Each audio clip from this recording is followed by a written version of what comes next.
Fantasy Philosophers is brought to you by fantasy-info.com. Let's take a look at the week 2 waiver wire pickups. Again, we're going to go with Kyle Orton at quarterback.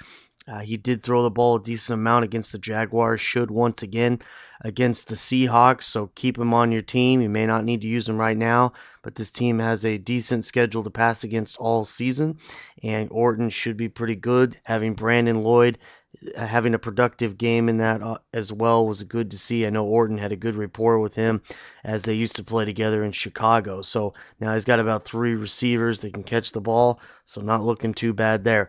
Michael Vick is a nice option to pick up. Kevin Kolb had a concussion in the first game of the season.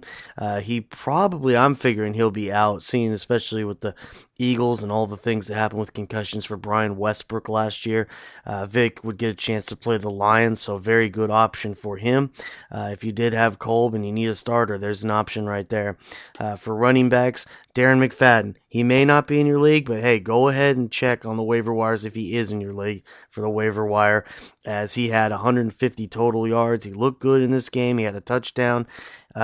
Should be productive. If Michael Bush doesn't play, he will get the ball even more in that one against the Rams and have a good week this week. With Brandon Jackson for the Packers, he should be the starter this week. Ryan Grant looks like he suffered a nasty high ankle sprain.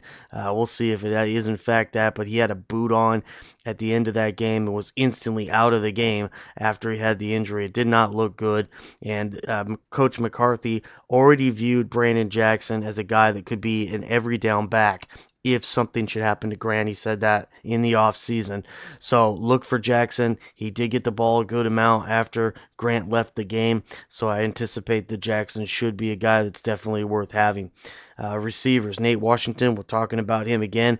I thought he'd be the number 1 receiver with Kenny Britt pulling so much garbage over there this preseason, and Washington had a good game. He had over 80 yards receiving and a touchdown against the Raiders week 1. Mark Clayton. I wanted to see Mark have a productive game. Show me why I should recommend fantasy owners pick you up after you've been such a bust with the Ravens.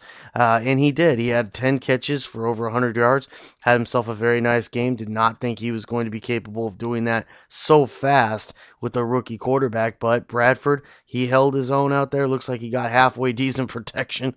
Finally, the Rams could give that, so it was nice to see Clayton. He could be worth, at least for now, keeping on your depth. I don't know that I'd necessarily start him, but he could be worth keeping on your depth for right now. Mike Williams, we're going to talk about him again from Seattle. He had a decent game here. I think he had 4 catches, 64 yards, I want to say. But the Seattle offense did look relevant. It was going to be a question mark as to their offense. Could they keep Matt Hasselbeck standing up? I did happen to watch that game, and Williams was productive in this one, and he looked like a guy that's going to continue to be productive with this team as we move forward. So he's a guy that's worth putting on your roster.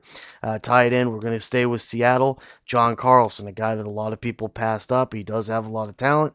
Could be the number 1 target overall on this offense for Seattle. He didn't have a huge game in this one or anything, but he's going to have some games if they continue to play anywhere close to the way that they played yesterday, against the San Francisco 49ers.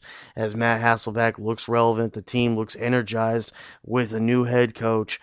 So Carlson could definitely be worth holding at least as a backup tight end for your team for now.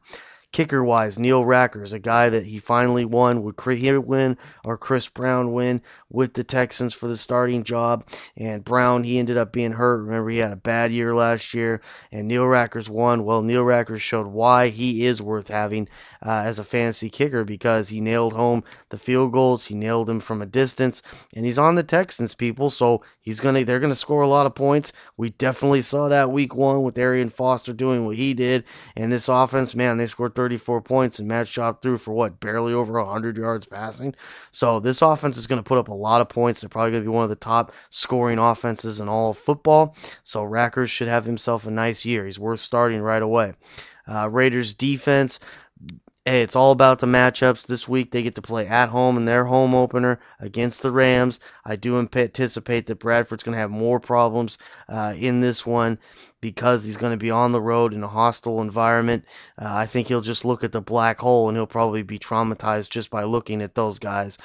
So in this one, the Raiders, what do they do well? Even against the Titans, they created pressure. They got to Vince Young at times, and they will definitely do that to Bradford. They do have a better defense nowadays, so they should make some plays, get to Bradford for some sacks, and get some opportunities in there for you.